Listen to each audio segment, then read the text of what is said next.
এয়া আজি আমি ব্ৰইলাৰ মাংস খাম। আগতেও খাওঁ, কিন্তু আপোনালোকক কেনেকৈ খাওঁ আজি আমি দেখাম। এয়া চাওক, অলপ সৰহকৈ কাটি লৈছোঁ। এয়া এয়া এতিয়া আমি ভাজিছোঁ। দেখিছে কি ধুনীয়া কালাৰ আহিছে। মাংস চেণ্ট কিন্তু মজা আহিছে। আমি বৰকৈ মছলা ইউজ নকৰোঁ, কাৰণ গাঁৱলীয়া মানুহ আমি পেট বেয়া নকৰোঁ। আমি খুব কম খাওঁ। আৰু লগতে আমি অকল মাংসটো নহয়, মাংস আমি একোৱে নেপেলাওঁ, পেটুটোও নেপেলাওঁ আমি। এইফালে আমি পেটু বনাই থকা হৈছে, দেখিছেনে? পেটু মানুহে ঘিণ কৰিব পাৰে পেটু খাই বুলি। এতিয়া চাওক পেটুৰ লগত আমি কেনেকৈ খাওঁ চাব আপুনি। এতিয়া আমি কলডিল দিছোঁ। এইয়া কলডিল দেখিছে, আমি এয়া কলডিল দিছোঁ। কলডিলে আৰু পেটুৱে বনাই কি মজা লাগে খাই চাব আপোনালোকে। এয়া এয়া দেখিছে, ব্ৰইলাৰ লগত পেটু আৰু কলডিল মিক্স কৰি এটা ভাজি হয়, কি সুন্দৰ ভাজি। এয়া দেখিছেনে? ইয়াত মিঠাতেল, নিমখ, হালধি ধুনীয়াকৈ দিয়া হৈছে, ইয়াত মছলা নাই দিয়া। এয়া এতিয়া অলপ পিছত ইয়াত আদা দিয়া হ'ব। এতিয়া এয়া আদা অনা হৈছে। এয়া আদা ৰচুন কমাই কমাই দিওঁ অলপ, কাৰণ বহুতে বহুত দিয়ে। 1 কেজি মাংস বনালে 1 কেজিমান পিঁয়াজেই দিয়ে, আমি নিদিওঁ। এয়া দেখিছে, এয়া এতিয়া ইয়াত মানে হেতাৰে হিলাই মেলি দিব। এইবিলাক বনোৱা এটা প্ৰতিভা লাগিব, কাৰণ চবেই মাংস এনেকৈ বনাব নোৱাৰে। পিঁয়াজ সৰহকৈ লাগে, তেল সৰহকৈ লাগে, আমাক কিন্তু নেলাগে। এতিয়া ইয়াক অলপ দেৰি ঢাকি দিয়া হ'ব। ঢাকি দিয়াৰ পিছত হ'লেই আৰু খাব হ'ব। এয়া এতিয়া ঢাকি দিয়া হ'ল। এয়া মাংস বনাই থকা হৈছে। এই মাংসত আমি অলপ পিছত পানী দিম, অলপ জুলীয়া কৰিম, কাৰণ লাগি ধৰিব নহ'লে। কাৰণ মাংসটো পূৰা সিজাব লাগে, আৰু পানী নিদিলে ছাই লেখীয়া হৈ যাব। এয়া অলপ আমি পানী দিম, এতিয়া দি আছোঁ।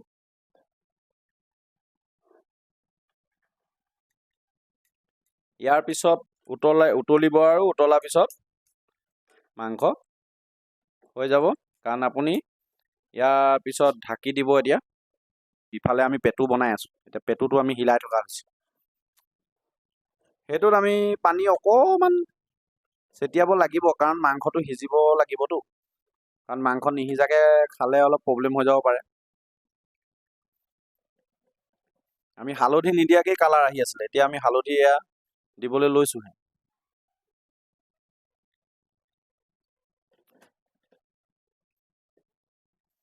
এতিয়া আমি নিমখ দিম।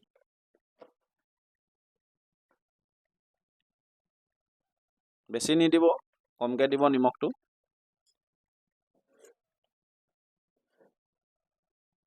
খানাটো কিন্তু মই বনোৱা নাই, আমাৰ মানে গৃহিণীয়ে বনাইছে। এইফালে এইয়া গৃহিণীয়ে আমাৰ বনাই আছে।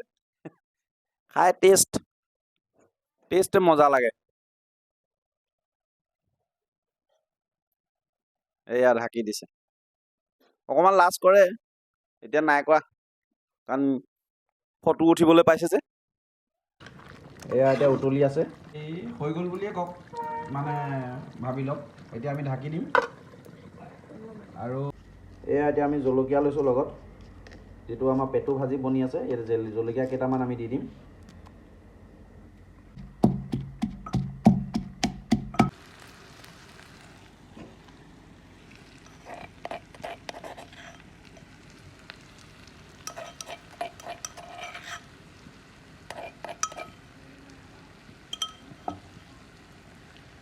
আমি এনেধৰণেই বনাওঁ।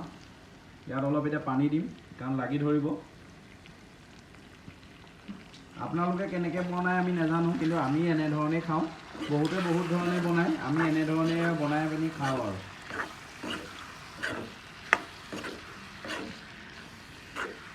এয়া দেখিছে, এনেধৰণে আমি ভাত, মাংস ভাজি, এয়া পেটু আৰু কলডিলৰ ভাজি, এইফালে হ'ল বিলাহী চাটনি, এয়া আৰু আনি লৈছোঁ, লাগিলে আৰু খাম। এয়া দেখিছে, আৰু লগত দাইলো আছে, আহি আছে। এয়া হৈ গ'ল কলডিলৰ ভাজিও আনি লোৱা হৈছে। সকলোখিনি গোটাই লৈ এতিয়া আমি এসাঁজ ভালদৰে খাম। এতিয়া আমি ধুনীয়াকৈ খাম। এতিয়া এয়া দাইল অলপ ল'ম। দাইল অলপ ল'ব লাগিব, তাৰপিছত মাংস অলপ ল'ব লাগিব। ইয়াত আমি অকল দাইলে নহয় মাংস লৈছোঁ। এয়া পলু, এয়া হ'ল কলডিল আৰু পেটু ভাজি, বিলাহী, সকলোখিনি গোটাই লৈছোঁ। এতিয়া আমি এবাৰ আৰু লগতে চয়াবিন মৰমত আলু